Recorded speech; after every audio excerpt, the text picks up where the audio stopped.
Yep. Hello, everybody. I'm James Chandler, running for District 1 against James Pro Tem Tate.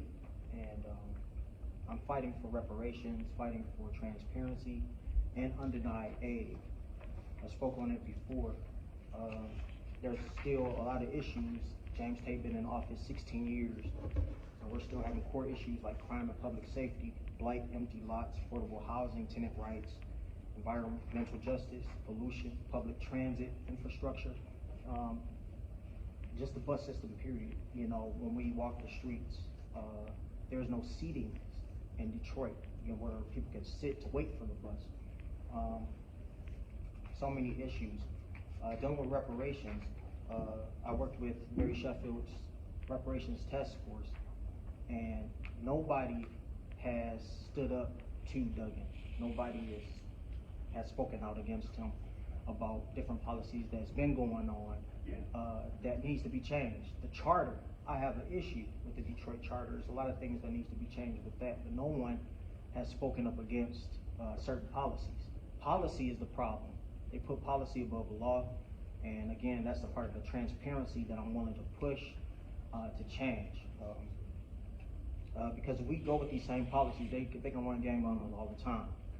Darren was just talking about what policy for them to keep him from buying more land or buying more housing. There's no policy. It's just charter. It's no law, but it's policy, which is in their charter. And you can go to court on it. You can sue on it. But again, they'll win all the time because the courts and the politics or the policies with them, they run together, hand in hand. So it's a lot of corruption that's in this that needs to be dealt with, that needs to be changed. And I'm speaking out against it. I'm an activist, and I did things behind the scenes, reporting treason. So I have a document out there I share with Detroiters United LLC and a couple other people. And I reached out to senators, reached out to different legislative, administrative, and they are unresponsive. Just the unresponsiveness when you reach out to them by email.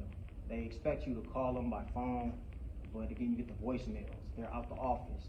We won't be back until the next 2 weeks. They're always on vacation. They're not serious when it comes to these meetings, hearing our call and our cry. And that has to change. So that's why I'm running. That's why I stepped up to the plate, because I was hurt with the courts and the government and how they run things. Again, once we change policy, we can do some things. You know, policy is what's holding our money captive. You know, and it's about putting our money back in our community. So that's what I'm standing for. So thank you for this time, and I'm looking to be voted in. I share this a lot as well. President Lincoln, we the people are the rightful masters of both Congress and the courts, not to overthrow the Constitution, but to overthrow the men who pervert the Constitution. That's what they've been doing, perverting it, and we have to change that. You know, we are the people. It's our tax money, it's our tax dollars. They're making banks off our tax money, and they're telling us by policy we can't use that money, or we can't take it from HUD, which is a federal operation. And if we wanted to bank our reparations, we could get from HUD, but what's stopping that? But again, thank you for your time. Can I ask you a question? Sure. You live in your district? Yes. Okay, so you ride to your district every day and you see the damage that's been done? Yes. And hasn't been remedied?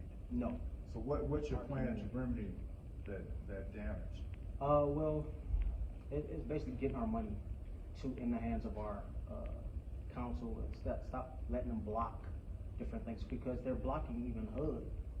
It's a certain program in HUD that they're blocking that a lot of people don't know about, that offers them more income for the housing and things.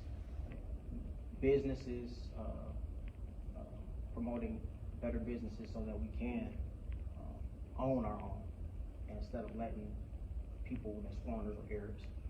You see them with the liquor stores, you see them with the gas stations, but not our people. And I'm not just standing for our people, you know, because I know that there's still income which I mentioned, my 43 policies. I did a petition, and I'm trying to get it pushed nationally. And about waiting for a 2-week pay. It's a long time to be waiting.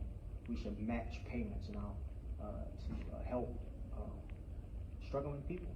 There's a lot of people struggling that needs the help, and that will help build businesses and get the money back to us, helping our community, because it's coming back to us anyway. I don't know why they, that's a problem, for us. It's just that the policies that needs to be changed. So hopefully I answered that. So you'll be a hands-on Yes. city council? Transparent, yes, Okay. definitely. Okay. Yep. So now, do you have a plan also for the schools and the safety of the schools in the area as well? Yes, so I work at a school as a paraprofessional. They're in District 5, but the school is not a part of any district. They're independent. It's an independent school, Pembroke Academy. It's a blue ribbon school known by the president. They're teaching moral focus, and the policy and the training that they go through to accept students. I think it needs to be implemented in DPS's, charter schools. I think that would be a big change, and no politician has partnered with this particular school, a blue ribbon school, known by the president. Nobody has thought to partner with that school. CEO Hudzinga, and again, I think that would be a good partnership that could take place. Again, new, fresh ideas, and that's what it's about, new, fresh ideas, and somebody helping to push that. So do you believe that DPSD should be in partnership with the mayor of Detroit as well? The mayor of Detroit, Duggan? Well, no. Whoever's the mayor. Whoever's the mayor. Definitely, if he's gonna be pushing executive orders, I think the executive orders is what's needed to push things forward. Trump is doing it right now all the time, and it's passing most of the time, so if we can get that type of power locally, I think it'll help. So. And would you be open to a careers as opposed to jobs? When you have people that are coming in recruiting for careers, would you be, as your city council person, be part of steering that type of activity into those schools in that area? Definitely. Mr. Rucker's a recruiter for Global Aviation. Okay. He goes into different schools to basically recruit students for careers instead of jobs. Hands-on. Yeah, hands-on. And Definitely he has a lot of problems out of the school board people, because, they're set in their ways and they don't want careers, they want jobs. And he's looking at long-term stuff for, children. Would you be opposed to that, or would you be one person that would be basically in lockstep with Mr. Rucker going into these schools? I like that idea, because like the partnership with Pembroke will be like the same thing. Donald Trump, I think he had his mind on trade schools rather than universities, because again, they're taking that money, and a lot of people have masters. I have friends that's masters and don't have a job. Yeah. It shouldn't be. Trade schools, 12 months, be about your business. Right. You can run a business just as good as anybody else that has a master's degree with the proper training. So, the dream is endless. It's like, yeah. That's how I see it. Yeah. So, yeah. As a city council member, what's your number one priority, and how would you go about accomplishing that priority? Change of policy, putting law back in its place, the Constitution. Policy can't be above law. That's the thing. They put policy above law. They don't. A lot of government officials don't know the difference between law and policy. If it's unconstitutional, you have to change something about what you're doing. Again, like you were saying, the United States, we can't get around corporation because the United States is a corporation. I believe that's 28 USC 3002. Knowing the commercial codes, things that these corporations are supposed to go by, they don't go by it. They're committing fraud all the time. If we let people know these things, and stop running game on us and start running game back on them and letting them know the plan and what we should do, I think it'll put us back in a proper place to get our money and to move things forward. Transparency, again. What is your, go ahead. How would you get, because you're gonna be focused on District 1, correct? District 1, Okay. but Dis- national as well. Now, District 1 has a lot of problems. Oh, yeah. Needs money to rebuild it, and come up with some different initiatives. How do you get the money for your district? You know, the hardest thing that has been is raising money. But the fact that raising money is somewhat minor, you know, when we have money through our tax dollars, it's our money already. That's the way. You know, partnering with different programs like Detroit Area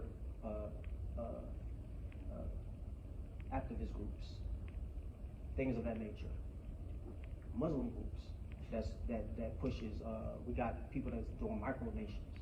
Have policy. Have they even thought to work with people that's running micronations that know things around policy, know the law, they know things, they know how to get around that, and it's legal.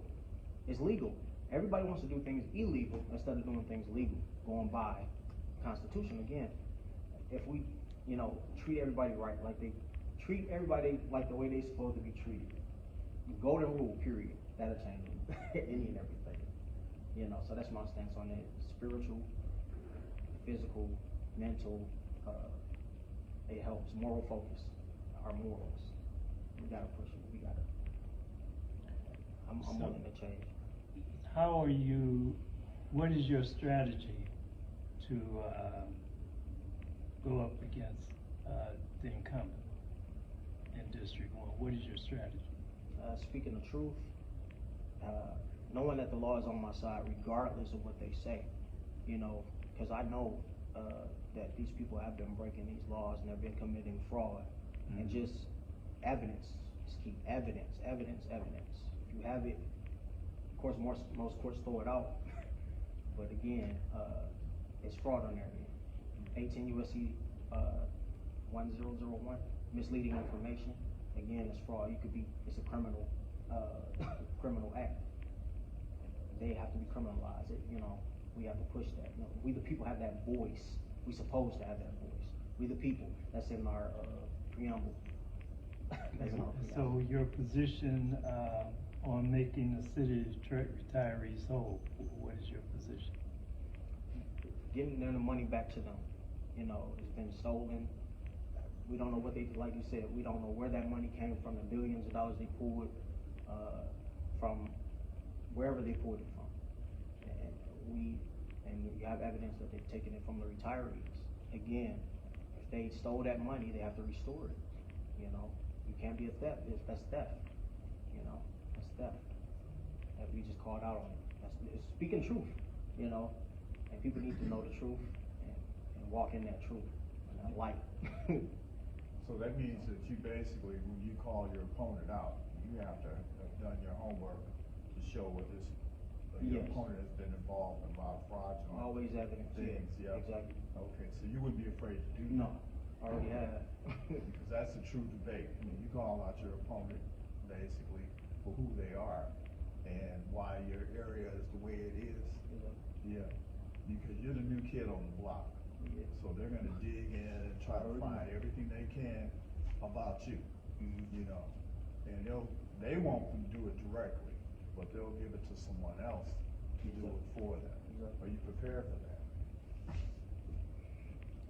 I'm prepared for anything. It's just, you know, everybody has skeletons, you know, so you got to put that out there. But it's the way you move forward from those skeletons. It's the way you move forward. So again, it doesn't matter what they do.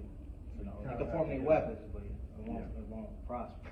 Yeah, well, you have to get out in front of it. Exactly, you That's have to. what I'm saying. Exactly. You know, before they do. Yeah, Exactly. that's, and the bottom line, what Ken is saying, you have to define yourself first. And so, knowing that, is there anything of substantial in your background that the press could bring up to short circuit your campaign? I mean, have you been in the penitentiary? Have you No, been I haven't. arrested and stuff like that? No, I haven't been arrested or in a penitentiary. It's just the fact that I'm new and may not know as much as the other person or Mhm. have a hard time raising money, you know, so that could be a big issue. And I'm young, so they look at that, so. it's Can we not be about- transparent? Pardon me? Can we be transparent? Absolutely. Okay. You seem nervous. Why are you nervous? I mean, it's usual, normal thing, you stand before people, but. This try is not your to- first campaign? This is my first time Okay. running, you know, like I said, I have my background in activism recently, you know, started doing that, so. But that's. You should work on your answers, Okay, because when I asked you, what was your objective, your number one priority, and how you plan to get it done, you didn't give a good answer, okay, okay? And I asked you about how you gonna get the money okay, to help your district. You talked about different organizations that you can go through to get the money, no, well, it's our tax money, and okay? then it's transparency. But how you gonna get it? You have to go through the courts, No. Do you know what politics is? yes. What is it? Politics is basically just, changing the narrative. And I'm not trying to put you on the I spot. know, changing the narrative, in this community, in the world, you know.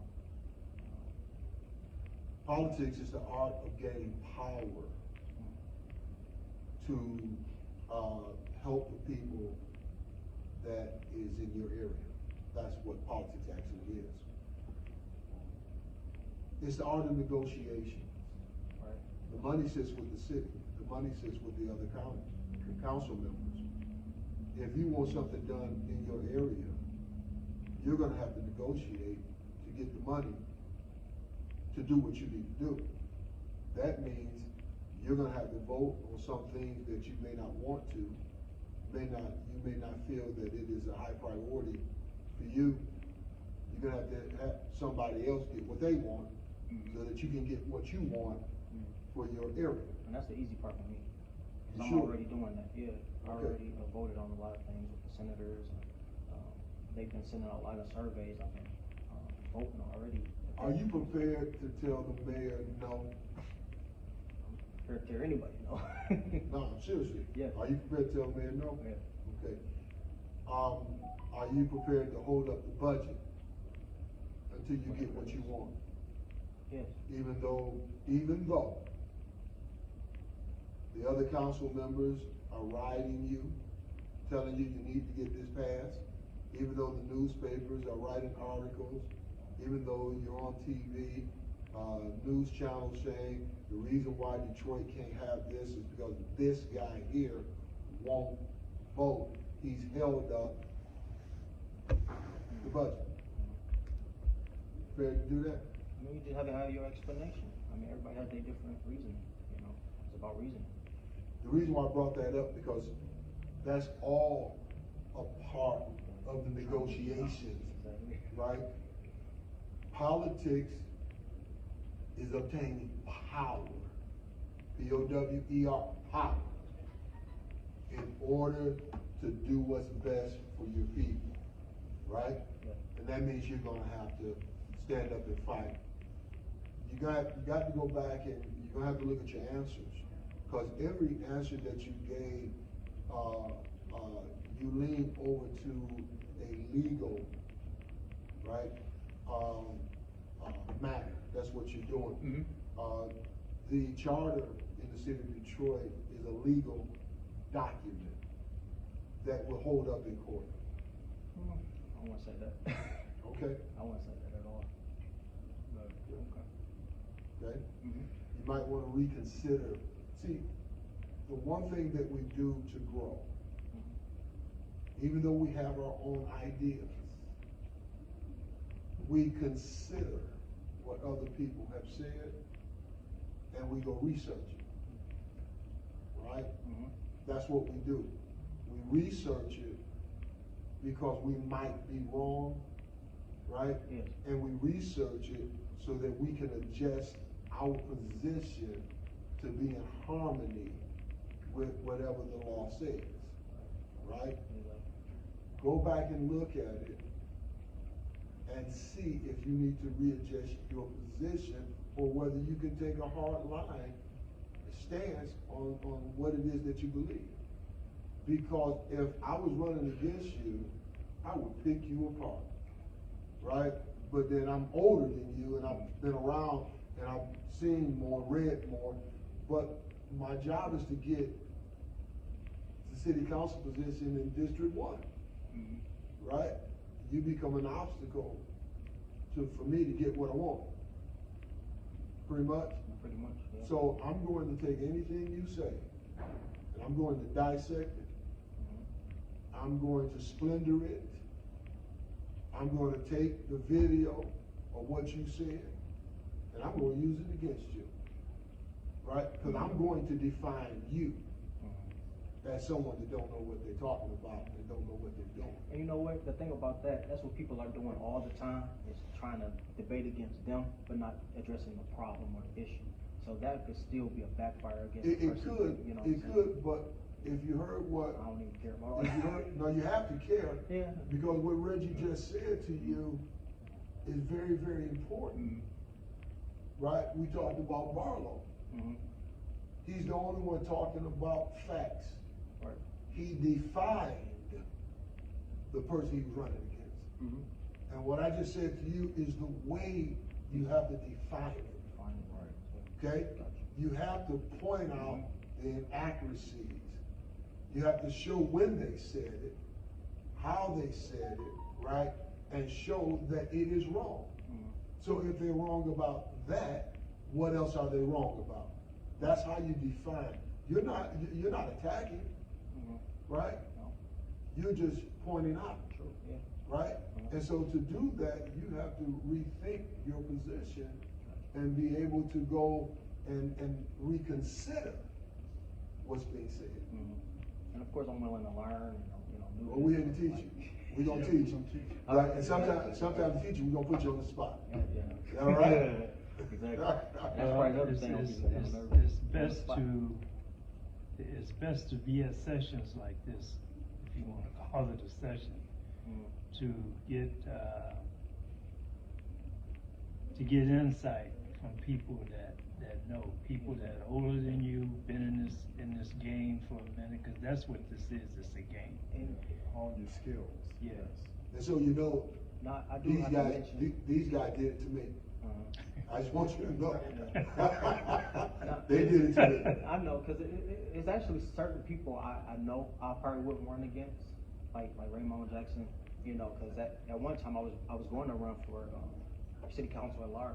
Mhm. That had changed when I knew he was gonna run, because I know we have the same, fight, and I know I believe in what he's fighting for. So if I believe in a person and what they're fighting for, and we have the same fight, I'm not gonna challenge that person. I'll let them run, and I'll try to get back on the end. So that's just me. Huh? I knew you were gonna say Council that. No, he's already exposed a lot of the cheating with the votes. Right, he's exposed a lot of, the tax money. He's explained that that's our money. They built banks with our money and telling us what we can or cannot do with that money. And, gentrification is going on. He's letting us know that this is still going on. And they're removing us out of our cities. And they're keeping, the black community, they're separating Detroit, they're separating, that's why a lot of Detroiters are moving from Detroit. If we come together in our city, we can obtain most of the votes, and our vote will be heard, and we have more power, So he's just exposing that situation, He Yeah, shed a well, lot of light on us. I will say this, Montel Montel read Ramon's book Yes. and used every point from Ramon's book Mhm. to run as a Republican Mhm. until he met Ramon. And Ramon called him out. Every page Montel has memorized from that book, Black American, what is it, Black? Report. Yeah, the Black American Report. Every page, he memorized it. Till we got to this meeting, and he started talking about what he was going to do as a Republican. And we called out the pages. So, he's legit. He's legit. I heard about they have a very aggressive style over here. I told them that I was gonna go start working on one. Yeah, I understand what he's saying. The issue is that you could be Al Sharpton and Jesse all day long. Martin to give it to the people. You would be sure. You gotta work, yeah, you gotta partner, work with some. Yeah, that's right. Yeah, you can run the corporations away. Like, I get it, but I think that's where we continue to be disconnected from argument. But that's what we're missing too, though. The civil rights movement has to come back. Silos of messages that are getting lost, competing with each other to get Yep. to get that most powerful or most thoughtful, or the most leading voice. And it's like, normally the voice just comes, you know what I mean? It just, it's not from one of the factors. It's kind of altruistic, you know what I mean? And we just need a voice to blend all that together. If not, there has to be a table where multiple people are seen. And that, to be 1,000% honest with you, that's how Dennis, Picard, and the rest of them did it. That's how NAACP Snyder, started. Swanson, and the rest of them did their money. We have examples while I'm about to get ready to get out of here because I gotta get some of these neighborhood events. We have some examples of, and some, so we got some examples of, but it's not consistent and it's not trickled down. And I say all that to say this. Everything y'all talk about buying houses on blocks, modular homes, all the way to the cryptocurrency, everything like that. There's next generation people talking like that. Daniel Easterly with 40 Acres App, he talks specifically about tokenizing assets to make sure that we can very well start to crowdsource around properties and even more using cryptocurrency and things of that nature. And that starts to bridge the digital divide. But even he and everything that he's doing is not the leading expert in technology. He knows what he's talking about. And if I brought him in this room right now, he'd be running circles around y'all. But then when I bring my tech guy in here, right, he gonna walk back out the room and be like, bro, I'm not about to waste my time listening to y'all. So there is a whole level of thought leadership that has to be credentialed or even verified for us between the public and our community. Because everything right now is I